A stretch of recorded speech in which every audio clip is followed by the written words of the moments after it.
ముందుగా ముఖ్యాంశాలు.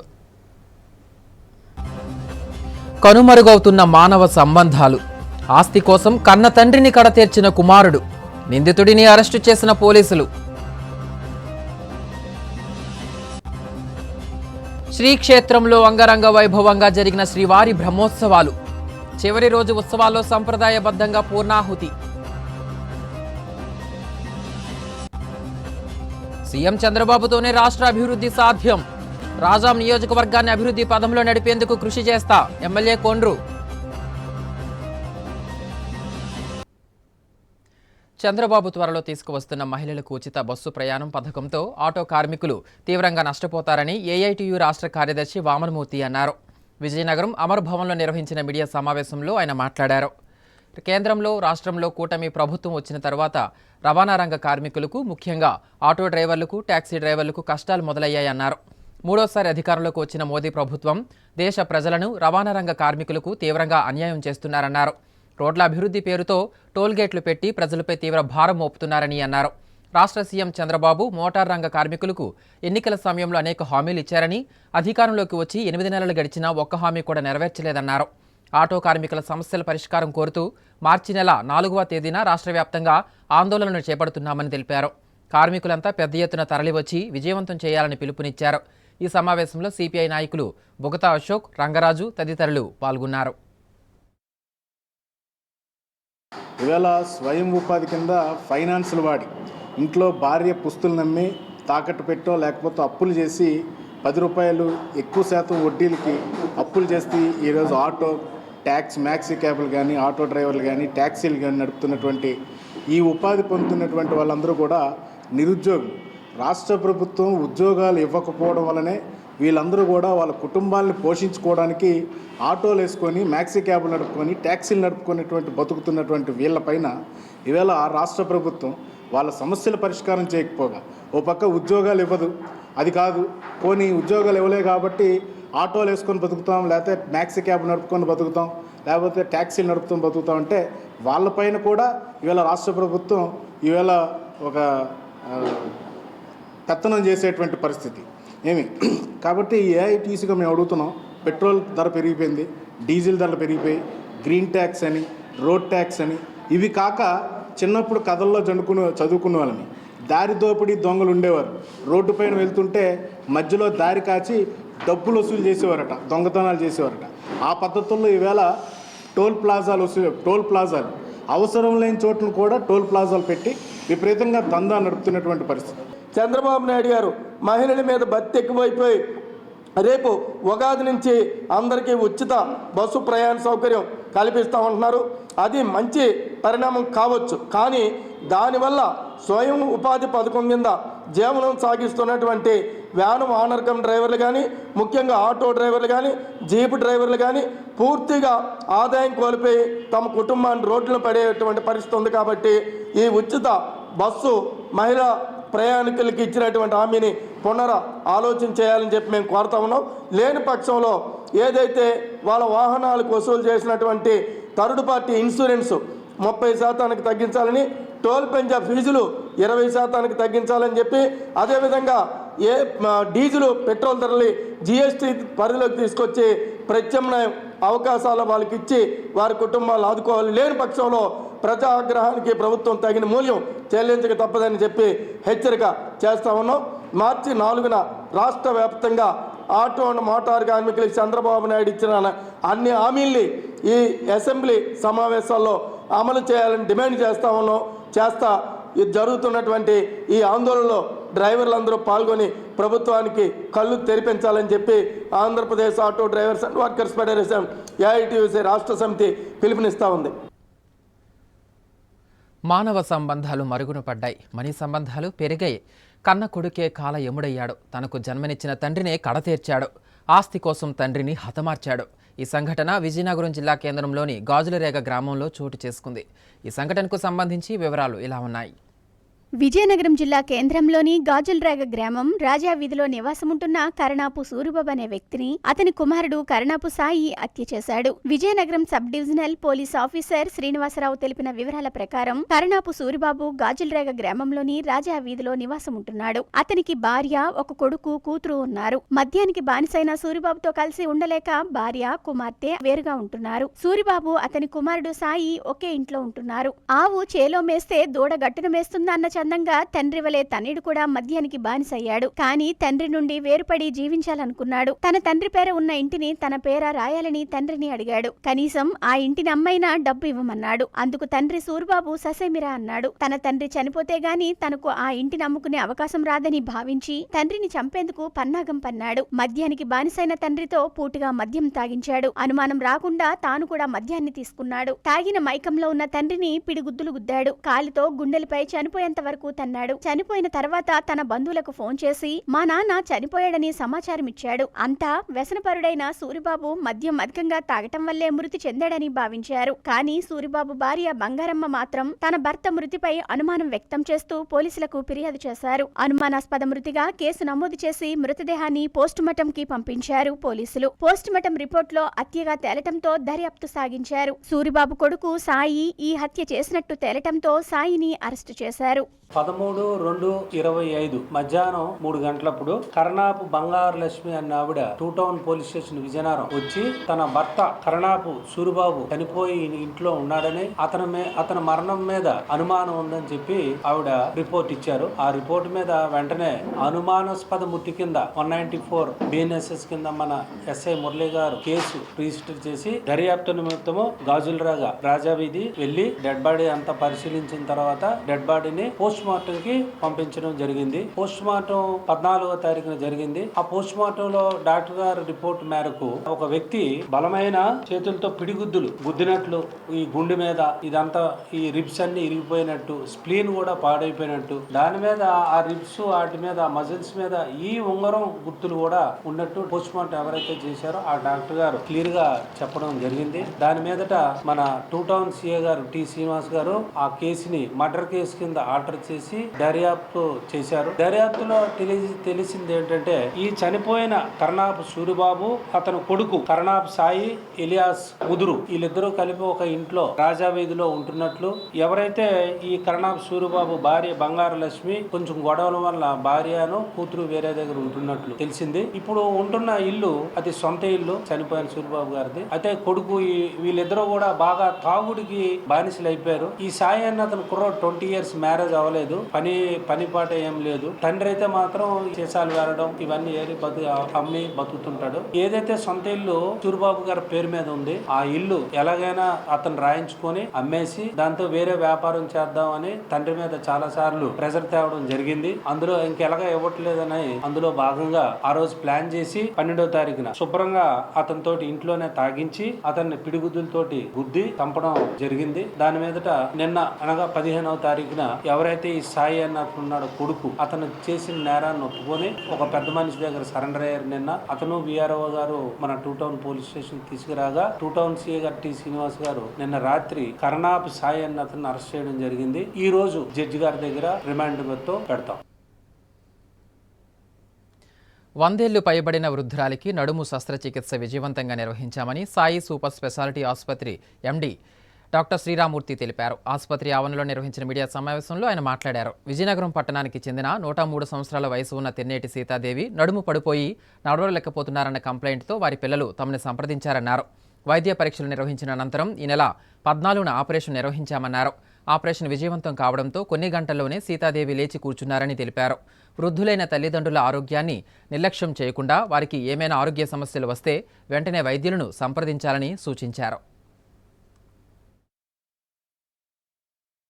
మా హాస్పిటల్లో రీసెంట్గా ఒక 100 years పెద్ద ఆవిడని తీసుకుని వచ్చారు. ఆవిడికి మక్కలో ఇరిగిపోయింది. అయితే ఆవిడికి తిరిగి ఆపరేషన్ చేసి 48 hours లోనే ఆవిడని కూర్చోబెట్టి పూర్తిగా నార్మల్ స్టేజ్ చెప్పడం జరిగింది. చాలా మంది పిల్లలు వాళ్ళ తల్లిదండ్రులకి ఒక 60 ఏళ్ళు 70 ఏళ్ళు వచ్చాక నా దగ్గర తీసుకొస్తారు కాళ్ళు ఇరిగిపోయిందని. బాబు వయసు అయిపోయింది కదా, ఆపరేషన్ పనికిరాదు కదా అని తీసుకెళ్లి మూల పడేస్తున్నారు. అది కరెక్ట్ కాదు. వయసుతో సంబంధం లేదు. ఆవిడ ఆరోగ్య పరిస్థితి, ఆవిడ గుండె పరిస్థితి, కరెక్ట్ గా ఉంటే తిరిగి మనం ఆపరేషన్ చేసి ఆ మనిషికి స్వస్థత చేకూర్చవచ్చు. కాబట్టి ఈ విజయనగరంలో ఈ ఆర్థోపెడిక్ సర్జన్ గా నా లైఫ్ లో ఫస్ట్ టైం 103 years ఆవిడకి ఆపరేషన్ చేయడం జరిగింది. ప్రజలందరూ ఈ యొక్క సేవా కార్యక్రమాన్ని ఉపయోగించుకొని, ముఖ్యంగా వృద్ధులైన తండ్రులను వదిలేయకుండా ఏ సమస్య వచ్చినా కూడా ఆపరేషన్ కి రండి. ఒకవేళ ఆరోగ్యశ్రీలు మీకు అవ్వదు అంటే మన సత్యసాయి ట్రస్ట్ ద్వారా ఇలాంటి కేసులు చేయడానికి నేను ముందుంటాను. మార్చి 1వ తేదీ నుంచి 20వ తేదీ వరకు జరిగే ఇంటర్మీడియట్ విద్యార్థులకు థియరీ పరీక్షలకు సంబంధించి హాల్ టికెట్స్ విద్యార్థుల వాట్సాప్ ఫోన్ నంబర్కి పంపించే విధంగా ఏర్పాటు చేశామని ఇంటర్మీడియట్ బోర్డు ప్రాంతీయ పర్యవేక్షణాధికారి మజ్జి ఆదినారాయణ తెలిపారు. తన కార్యాలయంలో ఆయన మీడియాతో మాట్లాడారు. పరీక్షలకు హాజరయ్యే విద్యార్థులు నిర్దేశిత సమయంలోనే పరీక్షా కేంద్రాలకు చేరుకోవాలని, ఎలాంటి సాంకేతిక పరికరాలు, సెల్ ఫోన్స్కు గానీ అనుమతులు లేవని తెలిపారు. మారుమూల ప్రాంతాలలో నివసిస్తున్న విద్యార్థులకు ఆర్టీసీ బస్సులు ఏర్పాటు చేశామన్నారు. జిల్లా వ్యాప్తంగా ఉన్న 66 పరీక్షా కేంద్రాలలో తాగునీటి సౌకర్యం, ఇతర అత్యవసర సదుపాయాలు కల్పించడం జరిగిందన్నారు. అన్ని కేంద్రాలలో పరీక్షలు సీసీటీవీ పర్యవేక్షణలో జరుగుతాయని తెలిపారు. విద్యార్థులు ఒత్తిడికి గురికాకుండా పరీక్షలు రాసి మంచి ఫలితాలు సాధించాలని ఆకాంక్షించారు. ఇంటర్మీడియట్ ఎడ్యుకేషన్కి సంబంధించి ప్రాక్టికల్ ఎగ్జామినేషన్స్ ఇప్పటికే స్టార్ట్ అయ్యాయి. 10వ తేదీ నుంచి స్టార్ట్ అయ్యాయి. 19వ తేదీ వరకు, ఈ నెల 19వ తేదీ వరకు ఎగ్జామినేషన్స్ జరుగుతాయి. ఉదయం 9 నుంచి 12 గంటల వరకు, మధ్యాహ్నం 2 నుంచి 5 గంటల వరకు ఎగ్జామినేషన్ జరుగుతున్నాయి. మార్క్స్ పోస్టింగ్ కూడా ఆన్లైన్లోనే ఎప్పటికప్పుడు వేస్తూ ఉన్నాం. తర్వాత క్వశ్చన్ పేపర్ కూడా ఆన్లైన్లోనే క్వశ్చన్ డౌన్లోడ్ చేసుకుంటూ ఉన్నాం. ఆ తర్వాత ఇప్పుడు ప్రస్తుతం ఏంటంటే 1/3/2024 నుంచి 23/2025 వరకు మనకి థియరీ ఎగ్జామినేషన్ జరుగుతాయి. అంటే మార్చి 1 నుంచి మార్చి 20వ తేదీ వరకు థియరీ పరీక్షలు జరుగుతాయి. 66 సెంటర్స్ దాన్ని ఫైండ్ అవుట్ చేయడం జరిగింది. 66 సెంటర్లో అన్ని రకాల సదుపాయాలు కూడా ఏర్పాటు చేసి ఉన్నాం. విద్యార్థులందరూ కూడా హాల్ టికెట్స్ కూడా ఈ సంవత్సరం గవర్నమెంట్ వారు ఏం చేసింటే హాల్ టికెట్ కూడా వాళ్ళ సెల్ నెంబర్లకి వెళ్ళేటట్టుగా ఏర్పాటు చేసి ఉన్నారు. అందరూ కూడా హాల్ టికెట్స్ చక్కగా డౌన్లోడ్ చేసుకొని మీకు కేటాయించినటువంటి సెంటర్కి వెళ్ళవలసిందిగా కోరుతున్నాం. ఉదయం 9 నుంచి మధ్యాహ్నం 12 గంటల వరకు ఎగ్జామినేషన్ జరుగుతాయి, పబ్లిక్ పరీక్షలు. ఆ పరీక్షలు అందరూ కూడా 8:30కి మీకు కేటాయించినటువంటి సెంటర్లో వెళ్ళి అక్కడ ఉండవలసిందిగా కోరుతూ ఉన్నాం. గతంలో లాగా ఈ సంవత్సరం కూడా సీసీ కెమెరా అండర్లోనే ఎగ్జామినేషన్స్ అన్నీ కూడా జరుగుతాయి. ఏ రకమైన మాల్ ప్రాక్టీస్ తావు లేకుండా చక్కగా ఎగ్జామ్ జరిపించడానికి అన్ని విధాలు సిద్ధం చేసి ఉన్నాము. నగరపాలక సంస్థ పరిధిలో ప్రజలు సకాలంలో పన్నులు చెల్లించి నగరాభివృద్ధికి సహకరించాలని మున్సిపల్ కమిషనర్ పల్లి నలనయ్య కోరారు. విజయనగరం నగరపాలక సంస్థ కార్యాలయంలో తన ఛాంబర్లో కమిషనర్ మీడియాతో మాట్లాడారు. ప్రజలు చెల్లించిన పన్నులతో నగర అభివృద్ధి జరుగుతుందని, అలాగే ప్రజలకు మౌలిక వసతులు కల్పించేందుకు అవకాశం ఉంటుందన్నారు. ఆస్తి పన్ను, ఖాళీ స్థలాలు, ట్రేడ్ లైసెన్సులు తదితర పన్నులు ఈ నెలాఖరులోగా చెల్లించాలని సూచించారు. లేకుంటే 2% అధిక వడ్డీ పడుతుందన్నారు. పన్నులు చెల్లించడంలో విఫలమైన వారి ఇళ్లకు విద్యుత్ కనెక్షన్లు, మంచినీటి కనెక్షన్లు కట్ చేస్తామని హెచ్చరించారు. సకాలంలో పన్నులు చెల్లించి జరిమానా భారం నుంచి తప్పించుకోవాలని కమిషనర్ విజ్ఞప్తి చేశారు. అలాగే కేంద్ర రాష్ట్ర ప్రభుత్వ పథకాలు సక్రమంగా అందాలంటే MSME survey, household geo tagging చేసుకోవాలన్నారు. ఆయా సర్వేల నిమిత్తం మున్సిపల్ సిబ్బందికి పూర్తి వివరాలు అందజేసి సహకరించాలని కోరారు. చెల్లింపుదారులు నగరపాలక సంస్థకి బకాయి పడి ఉన్న ఆస్తి పన్ను అంటే ఇంటి పన్ను, ఖాళీ స్థలాల పన్ను, D&O trade license fee, advertisement tax, అలాగే encroachment fee, shop room rents ఇవన్నీ కూడా సకాలంలోనే వెంటనే చెల్లించాలి. ఎందుకంటే మీరు కట్టిన పన్నులతోనే నగరాభివృద్ధి అన్న విషయం మీరు అందరూ మరువరాదు. ఇప్పుడు చాలా కోట్లాది బకాయిలు పేరుకుపోయి ఉన్నాయి కాబట్టి మీరు వెంటనే మీ పన్ను బకాయిలు ముఖ్యంగా ఈ నెలాఖరులోపే చెల్లించి నగరపాలక సంస్థకు తోడ్పడగలరని కోరుతున్నాను. ఎందుకంటే మీరు డిలే చేస్తున్న కొలది 2% వడ్డీ పడుతుంది, అది చక్రవడ్డీ. కాబట్టి ఈ వడ్డీ కూడా కాదు, అది జరిమానా రూపంలో మీకు విధిస్తున్న రుసుము అన్నమాట. కాబట్టి మీరందరూ కూడా ఈ వడ్డీ బారిన పడకుండా, ఈ జరిమానా బారిన పడకుండా నగరపాలక సంస్థకు ఉన్న బకాయిలు వెంటనే చెల్లించాలని కోరుతున్నాను. అలాగే చెల్లించిన వారిపై చట్టరీత్యా తగు చర్యలు అంటే ఎలక్ట్రికల్ కనెక్షన్ తొలగించడం, మంచినీటి కుళాయి కనెక్షన్ తొలగించడం జరుగుతుంది. కాబట్టి ఆ చర్యలు మేము తీసుకోకముందే మీరు అందరూ అప్రమత్తమై మీరు నగరపాలక సంస్థకు చెల్లించాల్సిన పన్నులు, నీటి ఛార్జీలు, D&O ట్రేడ్ లైసెన్స్ బకాయిలు, అడ్వర్టైజ్మెంట్ ట్యాక్స్ బకాయిలు అన్ని సకాలంలో చెల్లించి నగరాభివృద్ధికి మీ వంతు సహాయ సహకారాలు అందించగలరని సిటిజన్స్, అలాగే హౌస్ హోల్డ్ జియో మ్యాపింగ్, అలాగే MSME సర్వే ఇవన్నీ కూడా ముఖ్యంగా మా సచివాలయ సిబ్బంది మీ వద్దకు వస్తుంటారు ఈ సర్వే వివరాలు మీ దగ్గర నుంచి రాబట్టడానికి. ఈ సర్వేలన్నీ కూడా మీ శ్రేయస్సుని కోరి చేస్తున్నవే. కాబట్టి మీరు అందరూ కూడా మీ యొక్క వివరాలు సచివాలయ సిబ్బందికి ఇచ్చి ఈ సర్వేలని మేము వేగవంతంగా చేసి సకాలంలో పూర్తి చేసేందుకు మీ యొక్క సహాయ సహకారాలు ఇవ్వాలని మనస్ఫూర్తిగా కోరుకుంటున్నాం. కాసేపు విరామం.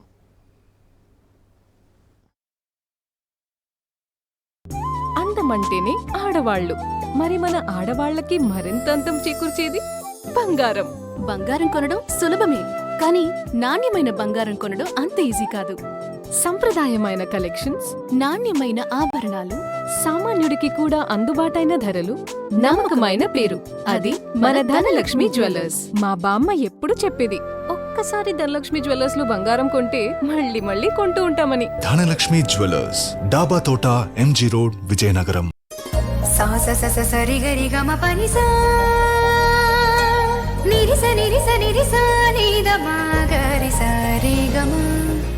అమ్మాయికి తన సొగసే ఆనందం, మన మనసే దోచేనే తన అందం, అందానికి ప్రతిరూపం ఆభరణం, ఆభరణం అసలు రూపం Govinda jewelleries, Govinda jewelleries, Govinda jewelleries, Govinda jewelleries. సాంప్రదాయ స్వర్ణాభరణాలకు పుట్టినిల్లు మా Govinda jewelleries. Govinda jewelleries, MG road, Vizianagaram. Welcome back. విజయనగరంలోని దుప్పాడ అయ్యన్నపేట రోడ్డులో ఉన్న అష్టలక్ష్మి సమేత ఐశ్వర్య వెంకటేశ్వర స్వామివారి శ్రీక్షేత్రంలో బ్రహ్మోత్సవాలు ఘనంగా నిర్వహించారు. ఈ నెల 11వ తేదీన ప్రారంభమైన బ్రహ్మోత్సవాలు 16వ తేదీతో ముగిశాయి. విశ్వక్షేణ ఆరాధన నుంచి విశేష పూజా కార్యక్రమాలు, స్వామివారి కళ్యాణం, హోమాలు, శ్రీవారి గరుడోత్సవం, శ్రీచక్ర స్నానం, పుష్పయాగ ఉత్సవాలతో సంప్రదాయబద్ధంగా బ్రహ్మోత్సవాలు నిర్వహించారు. విజయనగరంలోని శ్రీక్షేత్రంలో శ్రీ వెంకటేశ్వర స్వామివారి బ్రహ్మోత్సవాలు అంగరంగ వైభవంగా జరిగాయి. అయ్యన్నపేట దుప్పాడ రోడ్లో గంగానగర్లో వెలిసియున్న అష్టలక్ష్మి సమేత ఐశ్వర్య వెంకటేశ్వర స్వామివారి దేవాలయంలో ఈ నెల 11వ తేదీన ప్రారంభమైన బ్రహ్మోత్సవాలు సంప్రదాయబద్ధంగా అంగరంగ వైభవంగా జరిగి 16వ తేదీన ముగిశాయి. విశ్వక్షేణ ఆరాధనతో ప్రారంభమైన బ్రహ్మోత్సవాలలో ప్రతిరోజు సుప్రభాత సేవ, నిత్య ఆరాధన, బాలభోగ నివేదన, మంగళాశాసనం, తీర్థప్రసాద గోష్ఠితో పాటు పలు రకాల విశేష పూజలు, హోమాలు, సాంస్కృతిక కార్యక్రమాలు కన్నుల పండుగగా నిర్వహించారు. ధ్వజారోహణ, ఎదుర్కోళ్ల ఉత్సవం, శ్రీమన్నారాయణ పారాయణం, వెంకటేశ్వర స్వామివారి కళ్యాణ మహోత్సవం, శ్రీ లక్ష్మీ హైగ్రీవ హవనం, శ్రీవారి దర్బారు సేవ, తిరుప్పావడ సేవ, శ్రీవారి గరుడోత్సవం, మహాపూర్ణాహుతి ముగింపు ఉత్సవాలు అత్యంత వైభవంగా జరిగాయి. శనివారం రాత్రి శ్రీవారి గరుడోత్సవం కన్నుల పండుగగా సాగింది. విజయనగరంలోని కోట జంక్షన్ నుండి శ్రీవారి ఊరేగింపు ఉత్సవం అయింది. సంతపేట జగన్నాథ స్వామి ఆలయం వరకు సాగిన ఉత్సవంలో పలు సాంస్కృతిక ప్రదర్శనలు, స్వామివారి భజనలు, కీర్తనలతో స్వామివారి నామస్మరణ మారుమోగింది. ఆలయ నిర్వాహక ప్రతినిధి బాలాజీ మాట్లాడుతూ బ్రహ్మోత్సవాలు ఘనంగా నిర్వహించామన్నారు. అష్టలక్ష్మి ఆలయం తాలూకా 9వ వార్షిక బ్రహ్మోత్సవాల సందర్భంగా ఐశ్వర్య వెంకటేశ్వర స్వామి వారిని శోభాయాత్రగా విజయనగరం పురవీధుల్లో తిరువీధి చేయడం జరుగుతోంది. బ్రహ్మోత్సవానికి అందరు భక్తులు రాలేకపోవచ్చు కాబట్టి అందరికీ కూడా ఆయన కృపా కటాక్ష వీక్షణాలు ఉండాలని చెప్పేసి స్వామి వారే బయలుదేరి భక్తుల దగ్గరికి వస్తారు. అలాగే ప్రసాదం కూడా మామూలుగా గుడికి వచ్చి తీసుకుంటాం. గుడి నుంచి ప్రసాదం వచ్చి ప్రజలందరికీ కూడా వితరణ జరుగుతుంది. దీన్ని తిరుప్పావడ సేవ అంటారు. ఇవాళ ఇప్పుడు ఉన్నది గరుడోత్సవం జరుగుతోంది. గరుత్మంతుడి మీద, గరుడాల్వారి మీద స్వామి ఇప్పుడు తిరువీధి చేస్తారు. అందరినీ అనుగ్రహించాలని, ఊరంతా బాగుండాలని, అందరూ ఆరోగ్యంగా ఐశ్వర్యవంతంగా ఉండాలని చెప్పి వెంకటేశ్వర స్వామి అష్టలక్ష్మి రూపంలో ఉన్న మహాలక్ష్మి అమ్మవారి అనుగ్రహాన్ని అందరికీ అందించాలని ఈ శోభాయాత్ర. ఇందులో దుప్పాడ, అయ్యన్నపేట, సరస్వతి నగర్, తిరుమల నగర్ లాంటి అనేక గ్రామాల నుంచి వచ్చిన ప్రజలు, చిన్నారులు అందరూ కూడా దీంట్లో పాల్గొని అందరికీ ఆనందాన్ని కలిగిస్తారు. ప్రజలందరూ కూడా దీన్ని తిలకించి అనుగ్రహాన్ని పొందవలసిందిగా కోరుతున్నాం. ఆదివారం ఉదయం నుంచి శ్రీవారి సుప్రభాత సేవతో చివరి రోజు ఉత్సవాలు ప్రారంభమయ్యాయి. ఉదయం సుప్రభాత సేవతో పాటు నిత్య ఆరాధన, విశేష హోమాలు, ప్రాయచిత హోమం నిర్వహించారు. మహాపూర్ణాహుతి కార్యక్రమం నిర్వహించారు. అనంతరం బలి ప్రధానం, బాలభోగ నివేదన, తీర్థ ప్రసాద గోష్ఠి జరిగాయి. శ్రీవారికి అష్టోత్తర శత కలశాభిషేకం, అవబృంద జరిగాయి. అనంతరం పుష్కరిణిలో శ్రీ చక్ర స్నానం అత్యంత సంప్రదాయబద్ధంగా వైభవోపేతంగా నిర్వహించారు. సాయంత్రం శ్రీ పుష్ప యాగోత్సవం, సప్తవర్ణలు, శ్రీవారి ఏకాంత సేవతో ఉత్సవాలు ముగిశాయి. వివిధ ప్రాంతాలకు చెందిన భక్తులు పెద్ద సంఖ్యలో స్వామివారి బ్రహ్మోత్సవాలలో పాల్గొని స్వామివారి కృపకు పాత్రులయ్యారు. ఆలయ ప్రధాన పూజారి శ్రీనివాస ఆచార్యులు ఉత్సవాల విశేషాలను వివరించారు.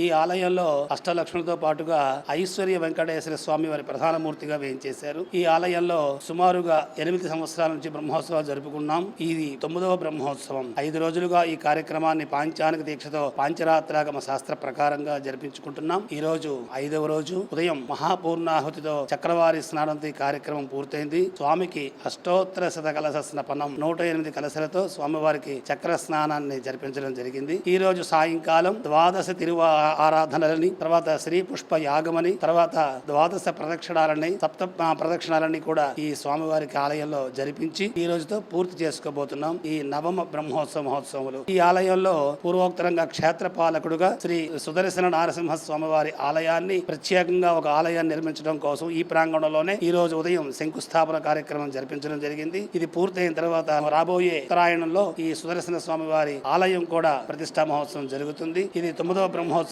ప్రతి సంవత్సరం ఇక్కడ కార్యక్రమాలన్నీ నిత్యోత్సవ, భక్షోత్సవ, మాసోత్సవ, అయనోత్సవాలతో జరుగుతూ ఉన్నాయి. ప్రతి శనివారం సాయంత్రం 6:30 గంటలకు భజనానంద హారతి అని చెప్పి భక్తి పాటలతో స్వామివారికి విశేషంగా 7 హారతులు సమర్పించడం జరుగుతుంది. ఈ కార్యక్రమాలలో భక్తులందరూ పాల్గొని ఆయురారోగ్య ఐశ్వర్యాలతో స్వామివారి అనుగ్రహం పొందుతారని మనం చేసుకుంటున్నాం. ఆప్కాస్ రద్దు నిర్ణయాన్ని మంత్రివర్గం వెనక్కి తీసుకోవాలని రాష్ట్ర contract and outsourcing government employees JAC demand చేసింది. జేఏసీ ఆధ్వర్యంలో విజయనగరంలోని ఎన్పీఆర్ భవనంలో ఆదివారం రౌండ్ టేబుల్ సమావేశం నిర్వహించారు. మంత్రివర్గ నిర్ణయాన్ని వ్యతిరేకిస్తూ పోరాటం చేయాలని తీర్మానించారు. ఆప్కాస్ రద్దు చేయాలని, మంత్రివర్గం తీసుకున్న నిర్ణయాన్ని విరమించుకోవాలని, అవుట్సోర్సింగ్ నియామకాలు ప్రైవేట్ ఏజెన్సీల ద్వారా నింపాలనే ఆలోచన తీవ్రంగా వ్యతిరేకిస్తున్నామని AP state government contract outsourcing employees federation, AP state government contract outsourcing employees teachers and workers JAC సంయుక్తంగా పేర్కొన్నాయి. విజయనగరంలోని ఎన్పీఆర్ భవన్లో అసోసియేషన్ ఆధ్వర్యంలో నాయకులు ఆదివారం 2 రౌండ్ టేబుల్ సమావేశాన్ని నిర్వహించారు. అవుట్సోర్సింగ్ నియామకాలు ప్రైవేట్ ఏజెన్సీల ద్వారా నింపాలనే ఆలోచన రాష్ట్ర ప్రభుత్వం విరమించుకోవాలని, దీనివల్ల గతంలో ఎన్నో అక్రమాలు జరిగి ఉద్యోగులకు అన్యాయం జరిగిందని సమావేశంలో వివిధ సంఘాల నాయకులు పేర్కొన్నారు. అవుట్సోర్సింగ్ ఉద్యోగులను కాంట్రాక్ట్ పద్ధతిలోకి మార్చాలని, ఎంటీఎస్ అమలు చేసి దశల వారీగా రెగ్యులరైజేషన్ చేయాలని, అప్పటి వరకు అవుట్సోర్సింగ్ కార్పొరేషన్ కొనసాగించాలని డిమాండ్ చేశారు. అవుట్సోర్సింగ్ ఉద్యోగులకు సంక్షేమ పథకాలు అమలు చేయాలని, రిటైర్మెంట్ వయసు 62 సంవత్సరాలకు పెంచాలని అన్నారు. ప్రైవేట్ ఏజెన్సీల ద్వారా భారీ అవినీతి, అక్రమాలు, ఉద్యోగుల పట్ల వేధింపులు, భారీ వసూళ్లు, ఈపీఎఫ్, ఈఎస్ఐ చెల్లింపులలో గోల్మాల్ వంటి సమస్యలతో అవుట్సోర్సింగ్ ఉద్యోగులు తీవ్రంగా నష్టపోతారని, ఈ ఆలోచన విరమించుకోవాలని డిమాండ్ చేశారు. ఉద్యోగులకు ఆర్థిక భద్రత కల్పించేలా సంక్షేమ పథకాలు అమలు చేయాలని అన్నారు. సమాన పనికి సమాన వేతనం కల్పించాలన్న సుప్రీంకోర్టు తీర్పును గౌరవిస్తూ వేతనాలు పెంచాలని డిమాండ్ చేశారు. ఈ సమస్యను పరిష్కార దిశగా అంచెల వారీగా కార్యాచరణ రూపొందించి పోరాటం చేస్తామని వెల్లడించారు. ఈ సమావేశంలో జేఏసీ రాష్ట్ర chairman B Kantharao, organising secretary Sai Prasad, CITU జిల్లా ప్రధాన కార్యదర్శి కె సురేష్, వివిధ యూనియన్ల నాయకులు జగన్మోహన్, కె శ్రీనివాస్, ఏ రాజేష్, ఈశ్వరరావు, దుర్గారావు తదితరులు పాల్గొన్నారు. ప్రభుత్వ ఆదేశాల మేరకు జిల్లాలో వివిధ రకాలుగా పెన్షన్లు పొందుతున్న దివ్యాంగుల ధృవపత్రాల పరిశీలన సజావుగా కొనసాగుతుందని డీఆర్డీఏ ప్రాజెక్ట్ డైరెక్టర్ కళ్యాణ్ చక్రవర్తి తెలిపారు. జిల్లాలో 342 బెడ్ రిడెన్ పెన్షన్లు తనిఖీ పూర్తయిందని అన్నారు. జిల్లాలో 19,000 వరకు దివ్యాంగుల పెన్షన్లు ఉన్నాయని, వారందరి ధృవపత్రాలు పరిశీలన జరుగుతుందని తెలిపారు. విజయనగరంలో సర్వజన ఆసుపత్రి, అలాగే రాజాం, చీపురుపల్లి, ఎస్కోట, గజపతినగరం ఆసుపత్రుల్లో వైద్య బృందాలు ధృవపత్రాల పరిశీలన జరుపుతున్నాయన్నారు. ముందుగా సమాచారం అందజేసి దివ్యాంగులు హాజరయ్యే విధంగా చర్యలు తీసుకున్నామని, వారికి ఎటువంటి అసౌకర్యం కలగకుండా మౌలిక వసతులు కల్పించామని అన్నారు.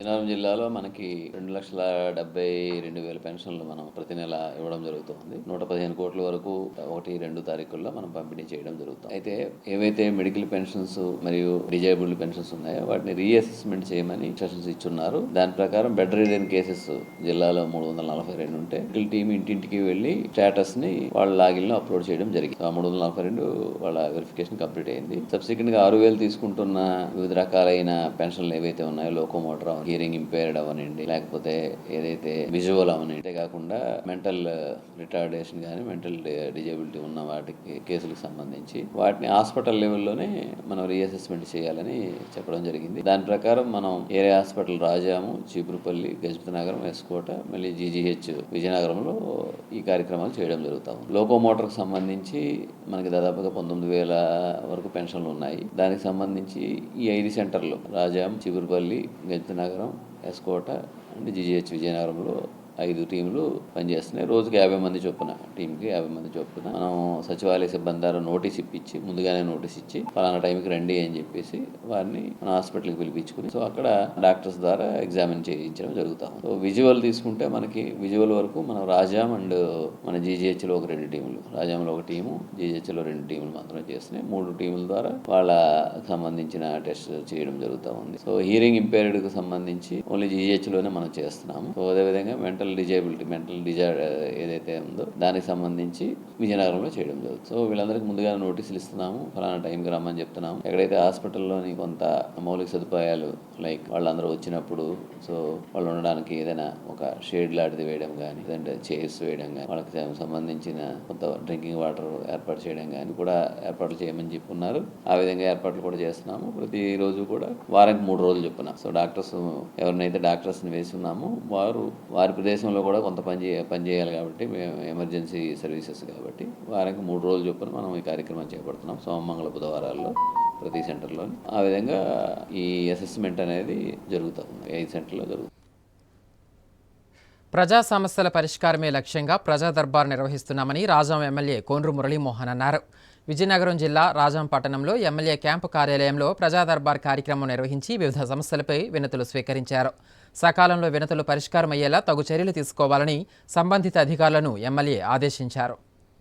విజయనగరం జిల్లా రాజాం ఎమ్మెల్యే కోండ్రు మురళీమోహన్ క్యాంపు కార్యాలయంలో ప్రజా దర్బార్ కార్యక్రమం నిర్వహించి నియోజకవర్గం ప్రజల నుంచి వినతులు స్వీకరించారు. రెవెన్యూ సమస్యలు, కాలువలు, రోడ్లు తదితర సమస్యలపై 80కి పైగా వినతులు అందాయి. త్వరలో వీటిని పరిష్కారం చేస్తానని ఎమ్మెల్యే హామీ ఇచ్చారు. ఈ సందర్భంగా ఎమ్మెల్యే మీడియాతో మాట్లాడుతూ మాజీ ఎమ్మెల్యే వల్లభనేని వంశీ అరెస్టుపై స్పందించారు. గత ప్రభుత్వంలో అధికారం ఉందనే అహంతో వంశీ తెలుగుదేశం పార్టీ కార్యాలయంపై దాడి చేసినట్లు ప్రజలకు తెలుసన్నారు. తెదేపా అధినేత ముఖ్యమంత్రి చంద్రబాబు తన సతీమణి భువనేశ్వర్ తీవ్రమైన పదజాలంతో దూషించడం రాష్ట్ర ప్రజలు గమనించారన్నారు. 100 కోట్ల రూపాయలు అవినీతి చేసిన వంశీపై చట్ట ప్రకారం ప్రభుత్వం చర్యలు తీసుకుందని పేర్కొన్నారు. ముఖ్యమంత్రి చంద్రబాబు ఇప్పటికే ఎన్నికల ముందు ఇచ్చిన హామీలను ఒక్కొక్కటిగా నెరవేరుస్తూ వస్తున్నారని, సూపర్ 6లో ఇచ్చిన హామీలన్నీ చంద్రబాబు నెరవేరుస్తారన్నారు. రాజాం నియోజకవర్గంకు సంబంధించి under ground drainage, stadium, PG centre వంటి సమస్యలు ముఖ్యమంత్రి చంద్రబాబు దృష్టిలో పెట్టామని, త్వరలో ఇవి రానున్నాయన్నారు. ఇప్పటికే మంజూరైన పాలిటెక్నిక్ కళాశాల వచ్చే ఏడాది ప్రారంభం కానుందని తెలిపారు. తెలుగుదేశం పార్టీ కార్యాలయం మీద అటాక్ జరిగింది, అది ఆయన ప్రోత్సాహంతో జరిగింది అనేది. సో ఇది ఒక గుణపాఠం కావాలి. ఏ పార్టీ ఆఫీస్ మీదైనా ఎవరైనా అటాక్ చేస్తే ఈ విధమైన ఇబ్బందులు వస్తాయనేది గమనించాలని అందరినీ కోరుతున్నాం. అందులో భాగంగానే ఎవరి మీద కోపం గాని, ఎవరిని ఇబ్బంది పెట్టాలని నేచర్ అయితే చంద్రబాబు నాయుడు గారిది కాదు. ఎవరైతే తప్పులు చేశారో వారి మీద యాక్షన్ తీసుకోవడం జరుగుతుంది చట్టపరంగా. ఆయన ఒక ప్రజాప్రతినిధిగా, ఎమ్మెల్యేగా చేయడం జరిగింది. ఒక రిప్రజెంటేటివ్ గా, చట్టసభల్లో ఉన్న రిప్రజెంటేటివ్ గా ఆయన గత అసెంబ్లీలో గాని, బయట గాని వ్యక్తిగతంగా చంద్రబాబు నాయుడు గారిని గాని, వారి మిస్సెస్ ని గాని ఏ విధంగా మాట్లాడారు ఈ రాష్ట్రం అంతా కూడా చూడడం జరిగింది. అలాగే గన్నవరంలో మరి 100 కోట్ల రూపాయలు అవినీతి జరిగింది అనేది అన్ని పేపర్లు కూడా కోడే కూసాయి.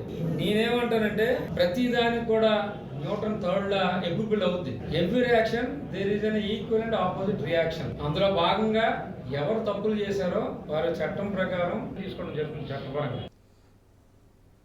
రాష్ట్ర ప్రభుత్వం పర్యాటక రంగ అభివృద్ధికి విశేషమైన ప్రాధాన్యత ఇస్తుందని విజయనగరం జిల్లా పర్యాటక శాఖ ఇన్ఛార్జ్ అధికారి కె కుమారస్వామి తెలిపారు. తన కార్యాలయంలో ఆయన మీడియాతో మాట్లాడారు. పర్యాటక రంగ అభివృద్ధి ద్వారా స్థానిక యువతకు ఉపాధి అవకాశాలు కల్పించడం, స్థానికంగా మౌలిక వసతుల అభివృద్ధి ధ్యేయంగా కృషి చేస్తున్నామన్నారు. జిల్లాలో ప్రధాన పర్యాటక కేంద్రాలైన తాటిపూడి, రామతీర్థం తదితర ప్రాంతాల అభివృద్ధికి ప్రతిపాదనలు ప్రభుత్వానికి పంపామన్నారు. తాటిపూడి రిజర్వాయర్ ప్రాంతంలో 23 కోట్ల రూపాయలతో బోటింగ్, క్యాటేజీల నిర్మాణం, రోప్వే వంటి ఎన్నో సదుపాయాల కల్పనకు ప్రతిపాదనలు చేశామన్నారు. గడిచిన జనవరి 4వ తేదీ నుంచి బోటింగ్ ప్రారంభమైందని, మిగిలిన సౌకర్యాలు కొద్ది రోజుల్లోనే ప్రారంభిస్తామన్నారు.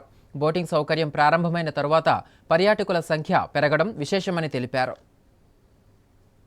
ఇంకా పర్యాటక రంగాన్ని అభివృద్ధి చేయడం ద్వారా స్థానిక ప్రజలకు ఉపాధి కల్పించడం, స్థానిక ప్రజల యొక్క ఆదాయాన్ని మెరుగుపరచడం, స్థానిక ప్రాంతాల్లో ప్రజలకు కావాల్సిన మౌలిక వసతులను అభివృద్ధి చేయడమే లక్ష్యంగా టూరిజం రంగాన్ని ఒక ప్రత్యేకమైన ప్రాధాన్యత రంగంగా రాష్ట్ర ప్రభుత్వం గుర్తించి ఆ దిశగా రాష్ట్రంలో జిల్లాల్లో పర్యాటక రంగాన్ని అభివృద్ధి చేయడానికి ప్రాధాన్యత ఇస్తుంది. రాష్ట్ర ప్రభుత్వ ఆదేశాల మేరకు మరియు జిల్లా కలెక్టర్ యొక్క ఆదేశాల మేరకు జిల్లాలో 4 ముఖ్యమైన ప్రదేశాలను ఎంపిక చేసి ఆయా ప్రాంతాల్లో పర్యాటక రంగాన్ని అభివృద్ధి చేయడానికి రాష్ట్ర ప్రభుత్వానికి ప్రతిపాదనలు కూడా చేయడం జరిగింది. అందులో ముఖ్యమైనది తాటిపూడి రిజర్వాయర్ అండి.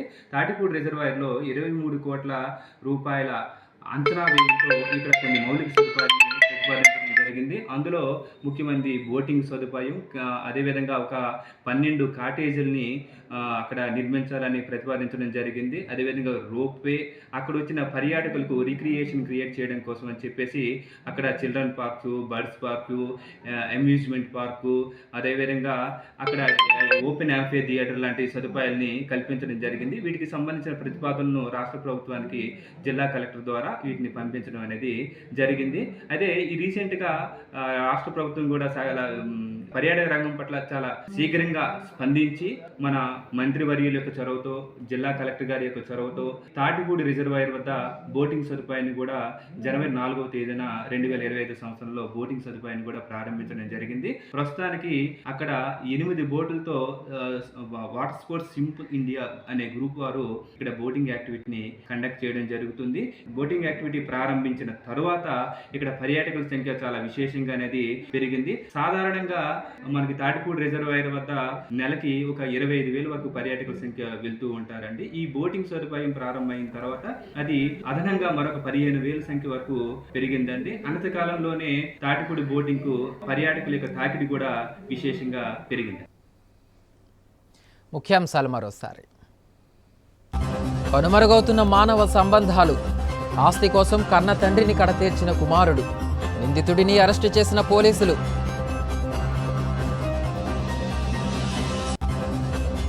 శ్రీక్షేత్రంలో అంగరంగ వైభవంగా జరిగిన శ్రీవారి బ్రహ్మోత్సవాలు, చివరి రోజు ఉత్సవాల్లో సంప్రదాయబద్ధంగా పూర్ణాహుతి. సీఎం చంద్రబాబుతోనే రాష్ట్ర అభివృద్ధి సాధ్యం, రాజాం నియోజకవర్గాన్ని అభివృద్ధి పదంలో నడిపేందుకు కృషి చేస్తా ఎమ్మెల్యే కోండ్రు.